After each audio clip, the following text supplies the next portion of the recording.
Imagine someone handed you $1 million today. You lock it safely in a vault, promising yourself you'll never touch it. 10 years pass. The number is still $1 million.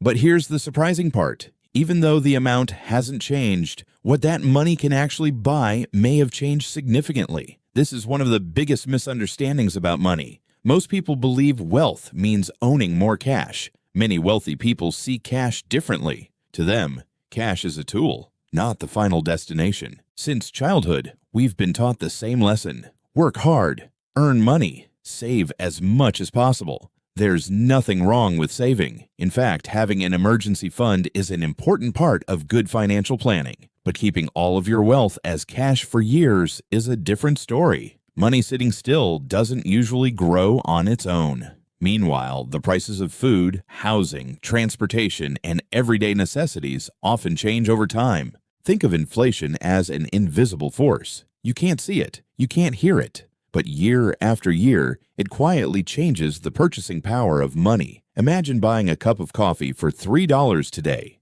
Years later, that same coffee might cost $4 or $5. Your cash didn't disappear. Its buying power simply changed. That's why many investors pay close attention to inflation when making long-term financial decisions. Let's imagine two friends. Both save $10,000. The first keeps every dollar in cash for many years. The second also keeps an emergency fund, but gradually invests additional money into diversified assets. Over time, their financial paths may look very different. The first person still has the same stack of cash. The second hopes their investments have had the opportunity to grow, although investing always involves risk and returns are never guaranteed. This difference is one reason many people focus on long-term investing. One idea often shared in personal finance is this: make your money work for you while you're sleeping, working, traveling, or spending time with family.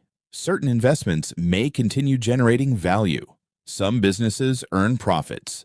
Some rental properties generate income. Some investments may increase in value over long periods. Of course, markets can also fall and investments can lose value. But many long-term investors believe productive assets have historically offered opportunities for growth over time. Imagine planting a tiny seed. At first, nothing seems to happen. Days pass, weeks pass. Then suddenly, a small sprout appears.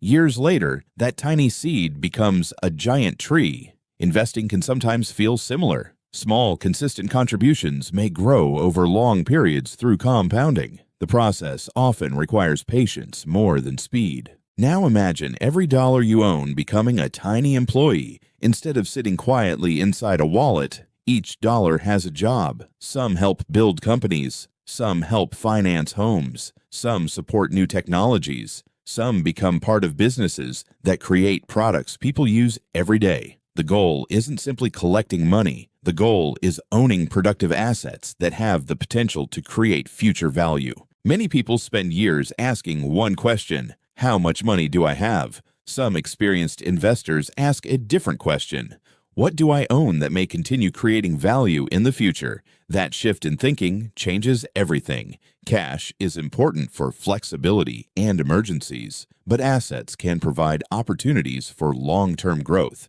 Finding the right balance depends on each person's goals, risk tolerance, and financial situation. The world's wealthiest people often own businesses, real estate, or shares in companies. They don't necessarily keep all of their wealth as stacks of cash. That's because productive assets can generate earnings, dividends, rent, or appreciation over time. Again, nothing is guaranteed. Markets rise, markets fall. Successful investing requires research, patience, and discipline. But understanding the difference between cash and productive assets is an important financial lesson.